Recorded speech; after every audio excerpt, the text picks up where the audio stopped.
Most popular, and I took on to see a serious documentary, but one of the reasons maybe why there's so few people here is because we've shown this film all around Pennsylvania many times. There's also a lot of people who supported us on Kickstarter, and they received their free copy back in February. We were also on television, and we continue selling DVDs and showing the movie everywhere. So not every screen can be packed, and you are in the one where there's few of you. But thank you very much for coming. I appreciate it. I wanted to just say a few words and kind of explain myself why there's this Polish girl that's standing in front of you talking about, you know, issues in America, about the movie that's made in America for American audience. And the reason why I got involved in this project and why I'm very interested in energy issues, the main reason is because I grew up with expensive energy. And you've seen the clip which was filmed in Poland about the older lady, Sabina, who's dealing with those enormous energy bills. Well, this is what my childhood was like, and I can tell you it wasn't fun. But I don't want to, you know, I don't want to talk about myself and feel sorry for myself that I had a difficult childhood. My point is, you know, I live in America now, and a gas bill, electricity bill is not a major drama in my life anymore. It arrives, I can pay it, I can afford it, and so can most of Americans. And I wish it was like that everywhere in the world. I wish it was like that in Poland and everywhere else where people are struggling and sometimes dying because of lack of cheap, abundant energy, which might seem like a political talking point, but really it is not. For many people around the world, it's an everyday life issue. I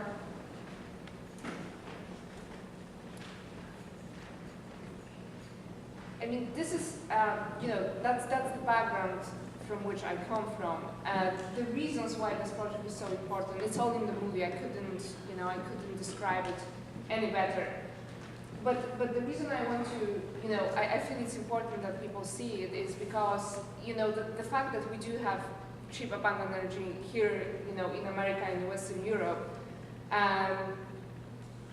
you know, I still worry that this is not going to happen for people all around the world, and that it might actually, you know, end here. And the reason for my worry is that I talk to people my age, and people my age often seem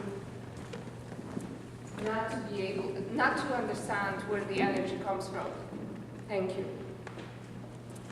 They don't seem to understand where the energy comes from, and they don't seem to understand that for the magic to happen when they walk into the room and they flick the switch and the lights come on and the heating is on and the TV is on and all the things that make our lives, you know, better and safer. That for that to happen, someone there in the middle of nowhere in Pennsylvania is drilling the well to produce, you know, oil and gas, and someone else is laying down the pipes to bring that energy to their homes. And I think that's why it's so easy for them to, you know, pick up a ban fracking now banner and go on the street and protest against this technology that has brought about historically low natural gas prices for American people. So that's just a little bit of background, and I would like to take any questions you might have. And Trevor, I hope he just went to get the lights. I think he went to get the lights. I think. Okay. Well, he's doing that. He's our host. I mean, his organization, Narrow Pennsylvania, is our host, and he can also answer all the questions that you might have about, you know, issues about fracking, farming, and fracking, and landowners' rights. He's the person to direct those questions to. And if you have a question, we're going to ask you to raise your hand so we can get the microphone to you, because we're recording it. We want to get the questions. I'm really glad, Warren, did you introduce yourself? No. Warren is from the local NPR channel and radio station. And, you know, he's been engaging in this fracking debate and has been kind enough to include the National Association of Royalty Owners in bringing this dialogue and our story here tonight also to the people, because we feel that it's important that this story be told and be shared and not just one side of the story be told. So that, you know, I'm glad that he's here. So we're going to kind of try to get some of this, even with our technical difficulties, you know, on tape, on record, and be able to share this, you know, at a later date next week and things like that to continue this community debate, which is what we want. And so also what we did today is we interviewed Trevor, and Trevor came in and gave us a well-rounded understanding of his organization and of the NARO, and so we're going to broadcast that tomorrow on 88.5 at 6 p.m. on a show called Speak Out, so you can hear about the NARO. You can also hear, it was a great interview, very informative, and so we want you guys to listen. We're giving a lot of attention to this fracking right now because it's got a lot of hype, it's got a lot of misinformation. We at FBI want to make sure that the right information gets out to everyone in this county so that they're not scared into making foolish decisions, and so that everybody can make a proper judgment on how to advocate and discern, you know, how to respond to these things that are being said based on truth and not deception, okay? So who has a question? Where could I get information to send a letter to or contact you? You can send a letter for XPI. You can send to, or to her organization. The address.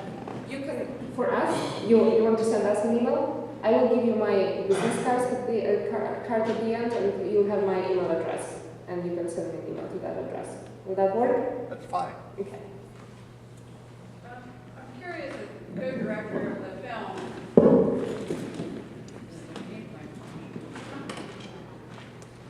as co-director of the film, why you decided to present a farmer's view in a way that evoked emotion that wasn't necessarily, I didn't think, I didn't appreciate the way the farming view was presented, in that the monies from the gas royalties that they would be getting would obviously help their situation, but when farmers get into farming, most of them in today's world do it with their eyes wide open. And even from previous generations, they still attempt to farm from the land. Of course, they need second jobs to help out. But it's being presented that gas is the be-all and end-all of their farm. And that because there's a moratorium on gas in New York and where those people are, that they're not getting the money they need in order to preserve the farm life from previous generations. But as you know, when you get into farming, well, you may not know, but when you get into farming, you know the perils and risks associated with farming and the fact that there is not a lot of money to put you forward. So I'm wondering why, as a director, you chose to go in that direction.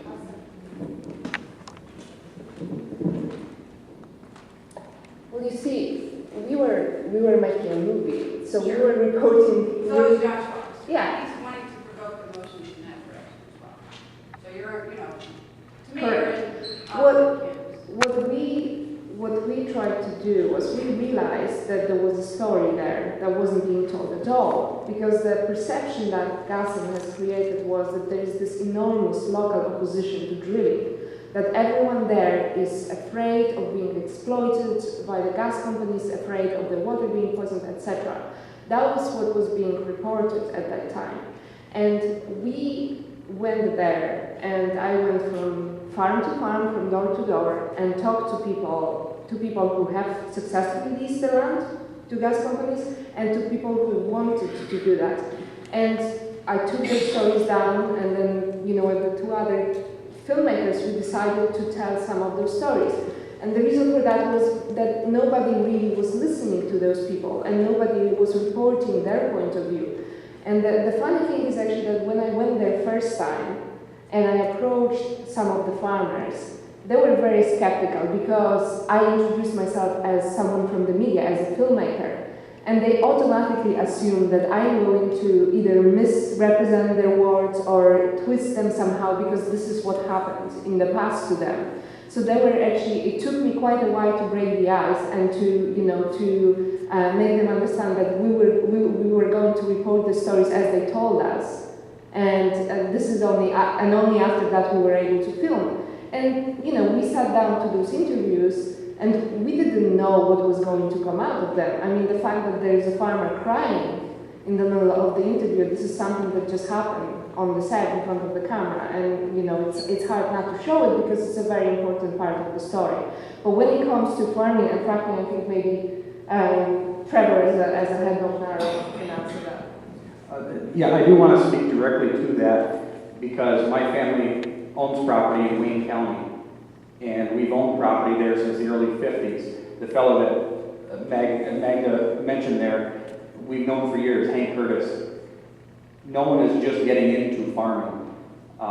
What we've seen in Wayne County, and there's a lot of differences between where we are right now and that area. On our property there, our local taxes have gone up 5-fold because of what's in Wayne County. It's a very long, narrow county. Northern Wayne County is very rural farming. It's almost depression-like. Southern Wayne County is high influx of workers, people that commute to New York City. They live there, maybe the weekend, commute during the week. Much higher tax base, a lot more drag on the county's finances, and which has driven the price, the taxes through the roof in that county. So when the gas came along, it was something that stopped the hemorrhaging of the farms and the properties being subdivided. And the gas and the ability to have that, these properties not subdivided was saving these large tracts of land. And that's the perfect, in Wayne County, it is the perfect storm of what is happening and what could happen. And I think that's one of the disappointing things about this evening, that, this has been, Lycoming County has been extremely benefited by the natural gas industry that's come here. But we see an obscure regulatory agency that shut it down over there, something that's an agency that is not answering to the people. We don't have a type of representative there where we can say, this is crazy, this has gone on 4 years. Can we do something about this finally? They're not beholden to us, and so there's an issue there, and it's something that I felt personally we should bring here and tell this story and say, this is what's happening, or potentially could happen to other places. You think this couldn't happen? There's a very large movement out there to shut it down, and I think we should be very clear that engaging in this dialogue and engaging Gasland is engaging that part of the discussion, the shut it down part. It's not engaging there may be issues, let's look at them, let's work through this, and that's what I do, that's what my organization does. If there are issues, let's work through that, and that's not what that's all about. So do you actively go to seek out people who are on the other side to discuss that, and they refuse to speak with you about the issues, or how does that work? No, I mean, we're there. We have a presence on the web. We've had... Right, but do you actually make phone calls with people who head some of the organizations that are seeking to put bans on fracking? Do you talk to them to present the evidence that was presented in the film, to try to balance out the viewpoints? Because when somebody's that far over, it's hard to bring them even towards the middle. And I agree. And there's a lot of things that I would like to do. I'm a volunteer. Right. I'm not here as a paid anything. I'm standing up because a lot of people in our area, in Wayne County, and the good people, the genuine people that you see on this movie, don't have the ability to. And you know what? We each take turns doing this. There's people that are going to Calhoun, New York, and there's people that are going to, into Binghamton and Vestal. They're taking time out of what we do and what we're supposed to be doing, but the time away from our families to do this. I'd love to do a lot of things. I would love to engage. If there's people in the organization that sponsored or hosted that event would like to talk about real issues. The National Association of Royalty Owners has the standing and the ability to bring those, and we are bringing those to Harrisburg, to our lawmakers, to people who are very engaged. But what I see that faction doing is trampling any goodwill that they could have, because it is shut it down, shut it down, shut it down, scare people, panic, and that's not helpful. I would gladly reach out, gladly, you know. So the thing to do would be to get you guys in the same room together. Absolutely. If I can, I'm sorry, if I can make, because we actually do have experience with trying to reach out to the other side, and if you saw the end of the movie where we were actually trying to call Josh Fox and... Yeah, but he's so far out there, and he obviously doesn't want to talk to you. Right. I'm talking about the people here, or the people in Wayne County, or somewhere where you can actually get, like, reasonably minded people together. I mean, it might be able to fill a room, and, you know, there might be more people on their side or more people on your side, but maybe if you get somebody, like, talking together, where there's extremes on either side. Absolutely. I don't think it helps the community or the dialogue or anything to bring Gasland in. This is why we showed this movie tonight, to show that we've discredited him. We've debunked the first movie. What is the big deal about number 2 and holding him up again as an authority? You know, let's have the dialogue. That's not a dialogue. You see video of the rallies and what they do. I was in the Capitol yesterday witnessing a rally there. It wasn't, let's sit down and you know, discuss maybe some issues. It was screaming, shut it down, shut it down, shut it down. And I don't think even the people of Lycoming County that are interested in both sides and interested in the truth, anyone wants shut it down, we don't, you know. What's the alternative? If there's issues with you know, unstable workforce and some of the things that I've heard, if there's issues with that, well, let's talk about it, but what's the alternative? It's certainly not shut it down.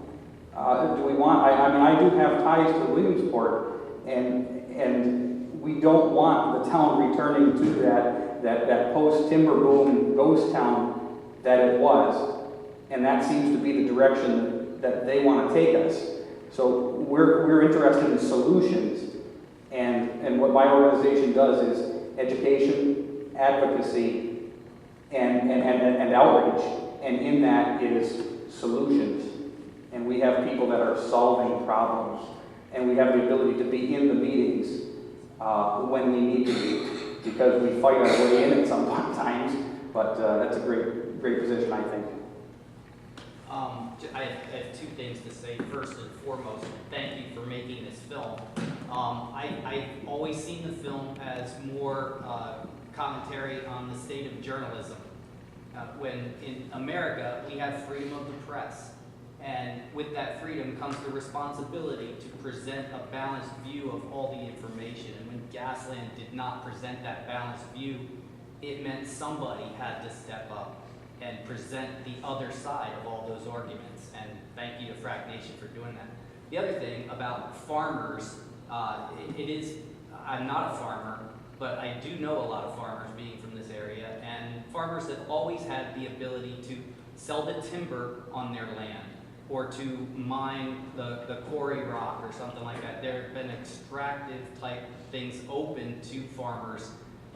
They own their mineral rights. It seems natural that to keep their farms running and to do that job that they love doing and that provides so many benefits to our society, that they would also be able to use those mineral rights to keep their farms going. You know, so it's nothing new that farmers would use their mineral rights, would use their timber rights, or would use their rights to mine rock and quarry whatever. This is just another aspect of it. And quite frankly, the state as well. But I'll just throw that out.